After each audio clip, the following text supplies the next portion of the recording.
क्या माता-पिता की मृत्यु के बाद उनकी तस्वीर घर में लगानी चाहिए? दोस्तों, माता-पिता हमारे सबसे पहले गुरु होते हैं। उनका प्यार, त्याग और आशीर्वाद ही हमारे जीवन की सबसे बड़ी पूंजी होती है। लेकिन जब वे इस संसार को छोड़कर चले जाते हैं, तो उनके स्मरण में लोग उनके चित्र लगाते हैं। परंतु फिर प्रश्न यह उठता है कि क्या हमें उनके जाने के बाद उनकी तस्वीर घर में लगानी चाहिए? क्या इसका कोई आध्यात्मिक प्रभाव होता है? और भगवान शिव इस विषय में क्या कहते हैं? दोस्तों, आज की इस अलौकिक कथा में भगवान शिव स्वयं एक भक्त को इस रहस्य से अवगत कराते हैं। प्राचीन समय की बात है। एक दिन गरुड़ देव धरती लोक का भ्रमण कर रहे थे। तभी उन्होंने देखा कि कुछ लोग मृत व्यक्ति की चिता के पास खड़े होकर रो रहे हैं और मन ही मन दुखी हो रहे हैं। उसके कुछ समय बाद मृत व्यक्ति के परिजन उस मृत व्यक्ति की तस्वीर अपने घर में लगा देते हैं और उसके समक्ष बैठकर उसको याद करने लगते हैं। यह दृश्य देखकर गरुड़ जी आश्चर्यचकित हो जाते हैं और सोचने लगते हैं कि आखिर इस व्यक्ति की मृत्यु के पश्चात इसके परिजनों ने इसकी तस्वीर घर में क्यों लगाई है। यह तो अब इस संसार से मुक्त हो गया है। अब इसकी तस्वीर का इसके परिजनों के घर में क्या कार्य है? ऐसा करने से क्या होता है? क्या ऐसा करने से समस्त परिवार के व्यक्तियों को मृत परिजन का आशीर्वाद प्राप्त होता है, या इसका अन्य कोई और अर्थ होता है?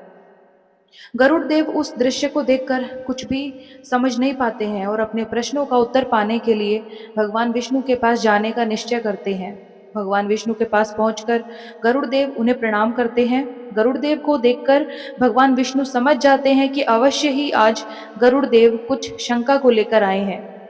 तब भगवान विष्णु गरुड़ देव से कहते हैं कि हे पक्षीराज, वैकुंठ में आपका स्वागत है। कहिए, आज किस प्रयोजन से आप वैकुंठ में आए हैं? आपकी चिंता का क्या कारण है? आज आप अवश्य ही किसी शंका के निवारण हेतु उपस्थित हुए हैं। भगवान विष्णु की बात सुनकर गरुड़देव कहते हैं, हे प्रभु, आज मैं आपके पास यह जानने के लिए आया हूँ कि धरती लोक पर किसी मनुष्य की मृत्यु के बाद उसके परिजन उसकी तस्वीर को घर में क्यों लगाते हैं। हे प्रभु, क्या ऐसा करना सही है? ऐसा करने से उन परिजनों को क्या लाभ होता है? क्या ऐसा करने से उस मृत व्यक्ति का परिवार के लोगों पर आशीर्वाद बना रहता है? गरुड़ देव की बात सुनकर भगवान विष्णु कहते हैं, हे पक्षीराज, आज आपने मुझसे अत्यंत ही महत्वपूर्ण प्रश्न पूछा है। आपके इस प्रश्न के उत्तर में समस्त मानव जाति का कल्याण छिपा हुआ है। इसलिए हे पक्षीराज, मैं आपको आपके इस प्रश्न का उत्तर एक अलौकिक कथा के माध्यम से दूंगा। आप इस कथा को अंत तक ध्यान से सुनना। जो भी मनुष्य इस कथा को अंत तक पूरा सुनता है, उस पर सदैव मेरा आशीर्वाद बना रहता है। तब गरुड़देव कहते हैं, हे प्रभु, मैं आपको वचन देता हूँ कि मैं इस कथा को पूरा सुनूंगा। कृपया अब आप मुझे वह कथा सुनाइए। फिर भगवान विष्णु कथा सुनाने लगते हैं और कहते हैं कि हे पक्षीराज, प्राचीन समय की बात है। काशी देश में एक युवक रहता था जिसका नाम था मनोज। मनोज भगवान शिव का भक्त था। वह सदैव सत्य धर्म का पालन करने वाला और अपने माता पिता की सेवा करने वाला व्यक्ति था। इसी प्रकार समय बीतता गया और वह अपने माता पिता के साथ सुखपूर्वक जीवन व्यतीत करने लगा। मनोज की पत्नी का नाम गीता था। गीता भी सत्य धर्म का पालन करने वाली चरित्रवान और पतिव्रता स्त्री थी। मनोज बहुत ही मेहनती था। वह पूरे दिन निष्ठा से कार्य करता और उससे जितना भी धन अर्जित होता था, उससे अपने परिवार का पालन पोषण करता था। वह अपने माता पिता से बेहद प्रेम भी करता था। फिर एक दिन मनोज के माता पिता का अचानक देहांत हो गया। अपने माता पिता के गुजर जाने से वह अत्यंत दुखी हो गया। अपने माता पिता का अंतिम संस्कार करने के बाद मनोज ने घर के पूजा स्थान में माता पिता की बड़ी बड़ी तस्वीरें लगा दी और रोज उनकी पूजा करने लगा। अब अपने माता पिता की पूजा करते हुए उसका जीवन व्यतीत होने लगा। फिर भगवान विष्णु आगे कहते हैं, हे पक्षीराज, कुछ ही महीनों बाद उसके जीवन में अजीब अजीब सी घटनाएं होने लगी। मानसिक अशांति बढ़ने लगी, घर में कलह होने लगा और उसे स्वप्न में विचित्र दृश्य दिखने लगे। अब उसका अपनी पत्नी गीता के साथ रोजाना झगड़ा भी होने लगा था। अब मनोज का मन पूरी तरह विचलित हो गया और एक दिन वह गंगा के किनारे बैठकर रोने लगा। गंगा के किनारे एक शिवलिंग रखा हुआ था। वह शिवलिंग के आगे हाथ जोड़कर बैठ गया और प्रार्थना करने लगा। वह कहने लगा कि हे शिव शंभु, हे महादेव, कृपया करके मेरा मार्गदर्शन दीजिए। मैं अपने माता-पिता की तस्वीर लगाकर उन्हें श्रद्धांजलि दे रहा हूँ। फिर मेरे जीवन में शांति क्यों है? मित्रों, वह सच्चे मन से भगवान शिव से प्रार्थना ही कर रहा था कि उसी क्षण एक दिव्य प्रकाश प्रकट हुआ। चारों ओर एक सुगंध फैल गई और भगवान शिव प्रकट हुए। उनकी आंखों में करुणा थी और वाणी शांत थी। साक्षात भगवान शिव को अपने सामने प्रकट देखकर मनोज स्तब्ध रह गया। उसे अपनी आंखों पर विश्वास नहीं हो रहा था कि स्वयं भगवान शिव ने उसे दर्शन दिए हैं। फिर कुछ हिम्मत करके भगवान शिव से बोला, हे प्रभु, आज आपके दर्शन पाकर मेरा जीवन सफल हो गया है। अब मेरे मन में किसी भी प्रकार का कोई दोष नहीं बचा है। परंतु हे प्रभु, मैं यह जानना चाहता हूँ कि मेरे जीवन में आ रहे कष्टों का क्या कारण है, जबकि मैं तो रोजाना अपने माता पिता की तस्वीर के सामने बैठकर उनकी पूजा करता हूँ। फिर भी मेरे जीवन में इतने दुख क्यों आ रहे हैं? मनोज की बात सुनकर भगवान शिव बोले, हे वत्स मनोज, तुम्हारा प्रेम और श्रद्धा निसंदेह महान है। तुम्हारे हृदय में अपने माता पिता के लिए जो भावना है वह पूजनीय है। परंतु अनजाने में तुमने जो किया है वह न केवल आत्माओं को बांधता है बल्कि तुम्हारे जीवन में भी कलेश का कारण बना हुआ है। जब कोई अपने प्रियजनों को खो देता है, विशेषकर माता पिता को, तब उनका स्मरण और सम्मान अवश्य करना चाहिए। लेकिन कुछ नियम और मर्यादाएं होती हैं जिन्हें जानना हर मानव के लिए आवश्यक है। हे वत्स सुनो, मैं तुम्हें 5 दिव्य बातें बताता हूँ जिन्हें हर मनुष्य को जानना चाहिए। जब माता पिता इस संसार से विदा हो जाएं, तो यह बातें जीवन को दिशा देती हैं और आत्माओं को शांति भी प्रदान करती हैं। ध्यान से सुनो, जब कोई आत्मा इस शरीर को छोड़ देती है तो उसका उद्देश्य होता है अगले जन्म की ओर बढ़ना, उस यात्रा को पूर्ण करना जो ब्रह्मांड ने उसके लिए तय की है। लेकिन जब हम उस आत्मा की तस्वीरों को अपने पूजा स्थान में रखकर प्रतिदिन उन्हें स्मरण करते हैं, दीप जलाते हैं, फूल चढ़ाते हैं, तो यह प्रेम पूर्ण श्रद्धा कभी कभी एक बंधन बन जाती है। आत्मा जो आगे बढ़ना चाहती है वह हमारे प्रेम के कारण उसी भाव में रुक जाती है। भगवान शिव आगे कहते हैं, हे वत्स, श्रद्धा दिखाओ परंतु उन्हें मुक्त करो, बंधन में बांधो नहीं। आशीर्वाद में विदा करो, उनके लिए प्रार्थना करो, पर उन्हें पकड़कर मत रखो। क्योंकि सच्चा प्रेम वही होता है जो आत्मा की मुक्ति चाहता है, ना कि उसके मोह में रुक जाना। भगवान शिव ने शांत स्वर में कहा, हे वत्स, यह बात हर गृहस्थ को समझनी चाहिए कि जो स्थान ईश्वर की ऊर्जा से भरपूर होता है, जहाँ मंत्रों की ध्वनि गूंजती है, जहाँ दीपक की लो आत्मा को परमात्मा से जोड़ती है, वहाँ मृत व्यक्तियों की तस्वीरें नहीं लगाई जाती, क्योंकि वह स्थान आत्मा की मुक्ति का केंद्र है, बंधन का नहीं। जब हम पितरों की तस्वीरें उसी स्थान पर रखते हैं जहाँ हम भगवान का आवाहन करते हैं, तो हम अनजाने में 2 अलग अलग शक्तियों को एक ही स्थान पर जोड़ देते हैं, जिससे न केवल आत्मा उलझती है बल्कि गृहस्थ जीवन में भी शांति बाधित होती है। ईश्वर का स्थान आत्मा की मुक्ति का केंद्र होता है और पितरों का स्थान स्मरण और श्रद्धा का स्थान होता है। इसलिए ईश्वर और पितरों के स्थान को अलग रखो। श्रद्धा को नियमों के साथ निभाओ ताकि प्रेम भी बना रहे और आत्मा को मुक्ति भी मिल सके। भगवान शिव आगे कहते हैं, हे वत्स, यदि तुम्हें अपने माता पिता की तस्वीर घर में लगानी ही है तो ध्यान रखना वह स्थान पूजा स्थल ना हो जहाँ भगवान का निवास हो। वहाँ केवल उस शक्ति की उपस्थिति होनी चाहिए जो मोक्ष का मार्ग दिखाती है। माता पिता की तस्वीर को किसी शांत स्थान पर श्रद्धा और स्मृति के रूप में रखो, लेकिन उस स्थान पर दीपक या अगरबत्ती न जलाओ। वह एक श्रद्धांजलि है, आराधना नहीं, क्योंकि पूजा वहाँ होती है जहाँ हम ईश्वर का आवाहन करते हैं और स्मृति वहाँ होती है जहाँ हम प्रेम पूर्वक किसी को याद करते हैं। भगवान शिव आगे कहते हैं कि हे वत्स, पूजा और प्रेम में अंतर समझो। जो आत्मा जा चुकी है उसे सम्मान दो, लेकिन ईश्वर की उपासना और आत्मा की स्मृति के मार्ग को एक ना करो। यही सच्चा धर्म है। भगवान शिव ने कहा, हे वत्स, तुम्हारे मन में जो व्याकुलता है वह स्वाभाविक है। माता पिता के जाने के बाद हर संतान यही चाहती है कि वह उनके लिए कुछ कर सके। पितरों की शांति के लिए श्राद्ध और तर्पण ही सर्वोत्तम माध्यम है। इन वैदिक कर्मों के द्वारा तुम न केवल उन्हें श्रद्धा अर्पित करते हो बल्कि उन्हें अगली यात्रा के लिए आत्मिक बल भी प्रदान करते हो। यही वह मार्ग है जिससे तुम उनका आशीर्वाद पा सकते हो और उन्हें शांतिपूर्वक विदा कर सकते हो। यही सच्ची सेवा है। जो गया है उसे आगे बढ़ने दो, मोह में मत बांधो, प्रेम से मुक्त करो। यही पुत्र धर्म है, यही पवित्रता है। भगवान शिव ने गहरी दृष्टि से मनोज की ओर देखा और कहा, हे वत्स, यह संसार एक यात्रा है। आत्मा आती है, अनुभव लेती है और फिर आगे बढ़ जाती है। परंतु जब तुम मोह में डूब जाते हो तो तुम न केवल अपने हृदय को बांधते हो, बल्कि उस आत्मा की गति को भी रोक देते हो। मोह आत्मा को रोकता है, प्रेम उसे मुक्त करता है। जो गया है उसके नाम पर अच्छे कर्म करो, भूखों को भोजन कराओ। वृक्षारोपण यही वह कर्म है जो तुम्हारे माता पिता के आशीर्वाद बनकर तुम्हारे जीवन में लौटेंगे। प्रेम को कर्म में बदलो, यही सच्ची श्रद्धांजलि है। तुम्हारे कर्म ही उनकी आत्मा की सबसे मधुर स्मृति होंगे, जो उन्हें भी सुख देंगे और तुम्हें भी उन्नति की ओर ले जाएंगे। भगवान शिव ने मनोज को आशीर्वाद देते हुए कहा, हे वत्स, तुम्हारे माता पिता तुमसे गहरा प्रेम करते थे। उन्होंने अपना संपूर्ण जीवन तुम्हारे लिए समर्पित कर दिया। अब समय आ गया है कि तुम उनका प्रेम बांधो नहीं, बल्कि उनके मुक्ति का माध्यम बनो।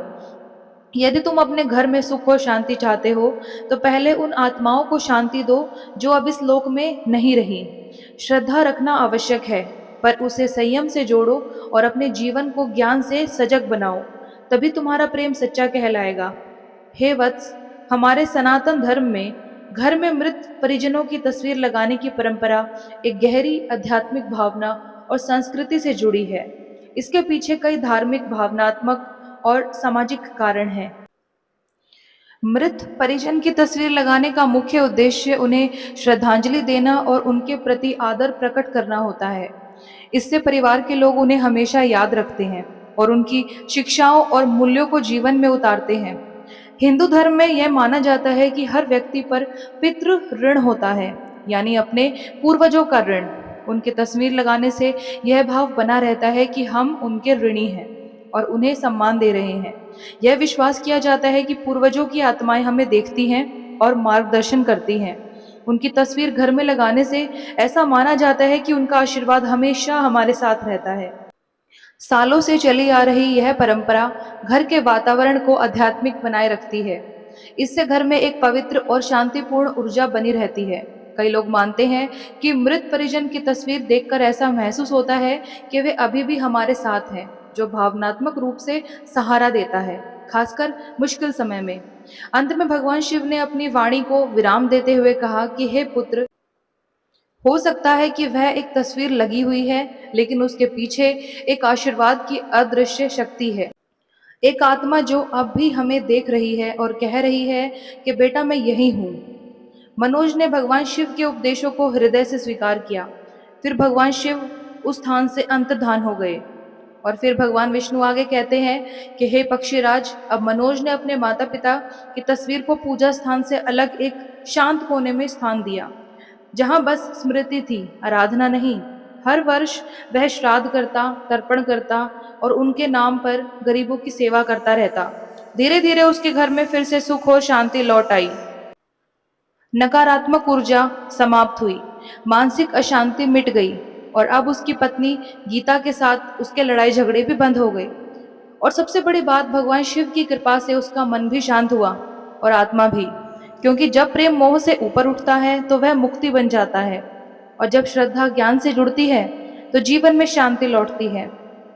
फिर गरुड़ देव भगवान विष्णु से कहते हैं कि हे प्रभु, मैं मृत व्यक्ति की तस्वीर का घर में लगाने का रहस्य तो जान गया हूँ, परंतु हे प्रभु, इसके साथ ही मैं यह भी जानना चाहता हूँ कि क्या मृत्यु के बाद मनुष्य का पुनर्जन्म होता है? क्या मृत व्यक्ति की आत्मा फिर से मनुष्य का जन्म प्राप्त करती है या किसी अन्य योनि में जन्म लेती है? गरुड़ देव की बात सुनकर भगवान विष्णु कहते हैं, हे पक्षीराज, जब मृत्यु के बाद आत्मा का किसी नए शरीर में प्रवेश हो जाता है तो इसे ही पुनर्जन्म कहते हैं। मनुष्य का पुनर्जन्म कब और कैसे होता है, यह कई तत्वों पर निर्भर करता है। पहला कारण है मनुष्य का कर्म प्रभाव, अर्थात कर्मों के अनुसार ही आत्मा की गति होती है। जो भी जीव दोबारा से जन्म लेता है वह अपने पूर्व जन्मों के कर्मों के कारण इस संसार में आता है। हिंदू धर्म में पुनर्जन्म का सिद्धांत अत्यंत गूढ़, रहस्यमय और आध्यात्मिक है। शास्त्रों के अनुसार आत्मा अमर होती है, और शरीर मात्र उसका एक अस्थायी वस्त्र। जब मनुष्य की मृत्यु होती है तब केवल उसका शरीर नष्ट होता है, आत्मा नहीं। आत्मा अपने पूर्व जन्म के कर्मों के अनुसार अगले जीवन की यात्रा पर निकल जाती है। यह यात्रा तुरंत नहीं होती, बल्कि इसके 3 मुख्य चरण होते हैं। सबसे पहले आत्मा मृत्यु के तुरंत बाद कुछ समय के लिए प्रेत योनि में प्रवेश करती है। यह वह समय होता है जब जीव को यह अनुभव नहीं होता कि अब उसका शरीर नहीं रहा। फिर यमराज के दूत आत्मा को यमलोक ले जाते हैं, जहां उसके संपूर्ण जीवन के कर्मों का लेखा जोखा चित्रगुप्त द्वारा प्रस्तुत किया जाता है। यमराज न्याय करते हैं। यदि पुण्य अधिक है तो आत्मा को स्वर्ग या उच्च लोक की ओर भेजा जाता है। यदि पाप अधिक है तो उसे नरक या फिर नीच योनियों में भेजा जाता है। और यदि पुण्य और पाप समान हो या फिर मिश्रित हो तो आत्मा को पुनः मनुष्य योनि की प्राप्ति होती है, ताकि वह अपने अधूरे कर्मों को पूरा कर सके। पुनर्जन्म एक सहज प्रक्रिया नहीं है, बल्कि आत्मा को अनेक सूक्ष्म अवस्थाओं और योनियों से गुजरना पड़ता है। गरुड़ पुराण के अनुसार आत्मा जब पुनर्जन्म की ओर अग्रसर होती है तो उसे 16 प्रकार की योनियों, पशु, पक्षी, कीट, जलचर, मानव आदि से होकर गुजरना पड़ता है, जो उसके कर्मों पर निर्भर करता है। यदि किसी ने हिंसा, छल और पाप किए हैं तो वह पशु योनि, कीट या फिर नरक में जन्म ले सकता है। वहीं दूसरी ओर जिसने सेवा, भक्ति और धर्म का पालन किया है, उसे दिव्य योनि या पुनः मानव जन्म प्राप्त होता है। भागवत पुराण और उपनिषदों में यह भी कहा गया है कि जन्म और मृत्यु का यह चक्र तब तक चलता रहता है जब तक आत्मा मोक्ष प्राप्त नहीं कर लेती, अर्थात जब तक ईश्वर से एकाकार नहीं हो जाती। मोक्ष प्राप्त होने पर आत्मा जन्म मृत्यु के बंधन से मुक्त हो जाती है और ब्रह्म रूप में स्थित हो जाती है। इसलिए हिंदू धर्म में जीवन को एक अवसर माना गया है, आत्मा की शुद्धि, कर्मों की शुद्धि और मोक्ष की प्राप्ति के लिए। और यही कारण है कि पुनर्जन्म का विचार केवल पुनर्जन्म लेने की प्रक्रिया नहीं, बल्कि आत्मा की सनातन यात्रा का दर्शन है। आगे भगवान विष्णु गरुड़ देव को बताते हुए कहते हैं कि हे पक्षीराज, कर्म 3 प्रकार के होते हैं। पहला है संचित कर्म। इसमें मनुष्य के द्वारा किए गए पिछले कर्मों का लेखा जोखा संग्रहित होता है। दूसरा है प्रारब्ध कर्म, जो कि आपके पिछले कर्मों के अनुसार आपको सुख दुख प्रदान करता है।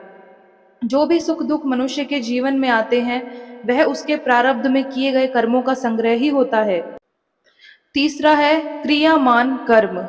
मनुष्य का पुनर्जन्म इसी कर्म पर निर्भर करता है, क्योंकि इस जन्म में किए गए कर्म मनुष्य के भविष्य के जन्मों को प्रभावित करते हैं। जो भी मनुष्य सत्कर्म करता है, जैसे कि दान, धर्म, सेवा, भक्ति और सदैव सत्य वचन बोलना, उसका पुनर्जन्म देव योनि में होता है, अर्थात एक अच्छे और सभ्य परिवार में होता है। और जो मनुष्य अधर्म करता है, जैसे कि पाप, हत्या, छल, धोखा, हिंसा, लोभ जैसे कुकृत्य कार्य करता है, उसका पुनर्जन्म नीच योनि में होता है। वह अगले जन्म में पशु, कीट, पतंग, राक्षस भी बन सकता है। यदि कोई मनुष्य अत्यधिक पुण्य करता है तो उसे मृत्यु के बाद स्वर्ग लोक की प्राप्ति होती है, और यदि कोई मनुष्य इसके विपरीत कार्य करता है, भारी पाप करता है, तो उसे नरक में स्वयं मेरे आदेशानुसार अनेकों वर्ष तक कठोर दंड दिया जाता है और उसे नरक की यातनाएं सहनी पड़ती हैं। मित्रों, आगे भगवान विष्णु कहते हैं, हे पक्षीराज, दूसरा कारण है मृत्यु के समय मनुष्य की मानसिक स्थिति। इस संदर्भ में तीनों लोकों के स्वामी भगवान श्री कृष्ण कहते हैं कि व्यक्ति मृत्यु के समय जिस भाव चिंतन में होता है वही उसके अगले जन्म को निर्धारित करता है। यदि कोई मनुष्य मृत्यु के समय भगवान का स्मरण करता हुआ अपने प्राण त्यागता है तो उसे मोक्ष प्राप्त होता है, और यदि कोई मनुष्य सांसारिक इच्छाओं, क्रोध, मोह या वासनाओं में डूबा रहता है तो वह उन्हीं भावनाओं के अनुसार पुनर्जन्म लेता है।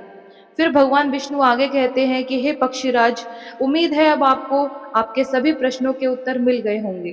तब गरुड़ देव ने भगवान विष्णु से कहा कि हे प्रभु, आपके मुख से इन प्रश्नों के उत्तर पाकर मैं धन्य हो गया। अब मैं इनका प्रचार प्रसार तीनों लोकों में करूंगा। फिर गरुड़ देव भगवान विष्णु को प्रणाम करके पुनः भ्रमण पर निकल जाते हैं। मित्रों, आपको ये कथा कैसी लगी हमें कमेंट सेक्शन में ज़रूर बताइएगा। इस कथा से हमें यह सीख मिलती है कि माता पिता की आत्मा को बांधना नहीं बल्कि मुक्त करना चाहिए। पूजा स्थान में केवल ईश्वर की तस्वीर होनी चाहिए। यदि मृतकों की तस्वीर लगानी हो तो उसे आराधना का केंद्र नहीं बनाएं, बल्कि मुक्ति का केंद्र बनाएं। उनके नाम पर श्राद्ध, तर्पण और सेवा करें। यही है उनके प्रति हमारी सच्ची श्रद्धांजलि। मोह नहीं, समर्पण और प्रेम से उन्हें विदा करें, क्योंकि वही हमारा कर्तव्य है और वही हमारा सच्चा धर्म भी है। भोलेनाथ हमें यह दिव्य शिक्षा देते हैं कि प्रेम को कभी बंधन में मत बांधो। जो संसार से चला गया है उसे अपने आंसुओं में मत बांधो, बल्कि अपने आशीर्वाद और शुभकामनाओं से उसे मुक्त करो, क्योंकि आत्मा का अंतिम लक्ष्य है ईश्वर की ओर यात्रा करना, और सच्चा प्रेम वही है जो किसी आत्मा को उस यात्रा में रुकावट की राह ना दिखाए। दोस्तों, ऐसी ही आध्यात्मिक वीडियोस के लिए हमारे चैनल को कृपया सब्सक्राइब करें और अपने मित्रों के साथ ज़रूर शेयर करें। अब मिलते हैं एक दूसरे अन्य आध्यात्मिक वीडियो के साथ। तब तक के लिए धन्यवाद।